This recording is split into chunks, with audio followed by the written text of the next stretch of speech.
ভালো করে যেন শুনে নাও, আমি এই হাসানের আমি যেন কপালে চুমা দিলাম, আমি যেন গালে চুমা দিলাম, আমি দেখো এই গালে একবার চুমা দিলাম, আমি একবার যেন হোটে চুমা দিলাম। আল্লাহর নবীজির বেটি ফাতেমা এইবার জিজ্ঞাসা করতে লাগলেন, ওগো আল্লাহর পয়গম্বর, নবীজি কমসে কম একবার বলুন বলুন, এক এক করে আমার সন্তানকে কেন চুমা দিচ্ছে? এই চুম্মা খাওয়ার কারণটা বুঝতে পারলাম না, এই কারণটা যেন জানতে পারলাম না।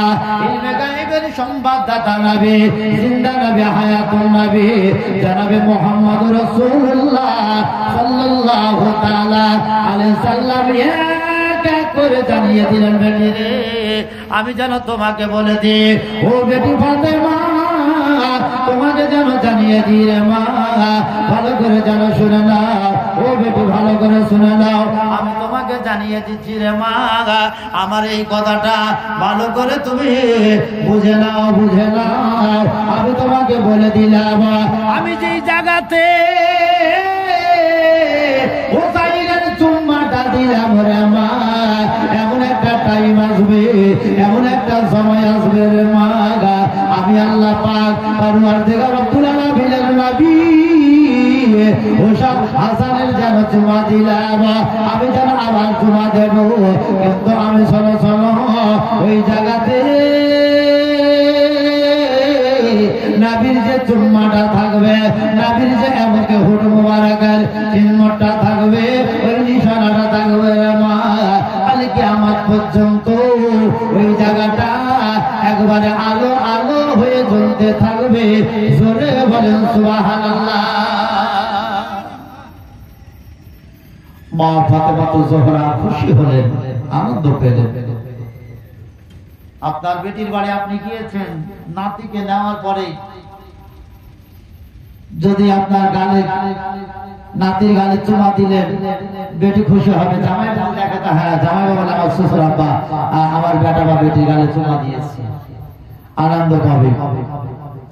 নবী পাক সাল্লাল্লাহু আলাইহি সাল্লাম এক এক করে মা ফাতেমাকে দেখিয়ে, যাতে ফাতেমা আমাকে প্রশ্নটা করতে থাকে, আমারে জিজ্ঞাসা করতে থাকে, এই কারণে বাবাজি নবীজি বললে করতে থাকলেন, আর ফাতেমা যেন এক এক করে জিজ্ঞাসা করতে থাকলেন।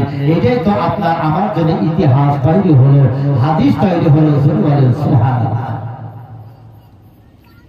মা ফাতেমা জোহরা রাদিয়াল্লাহু তাআলা আনহার বাড়িতে বেশ কিছুদিন থাকার পরে মা জহরে মনে মনে চিন্তা করলেন, আমার সন্তানকে তো নিয়ে আসে, কমসে কম নবীর জন্য একটু নাস্তা খাবারের ব্যবস্থা করি। মন চাইছে, কিন্তু খাবার কোথায় পাওয়া যায়? বাবারা মা বোনেরা গো, এইবার যেন মা ফাতেমা বলেন, নবীজি আপনি কমসে কম এই জায়গায় বসুন।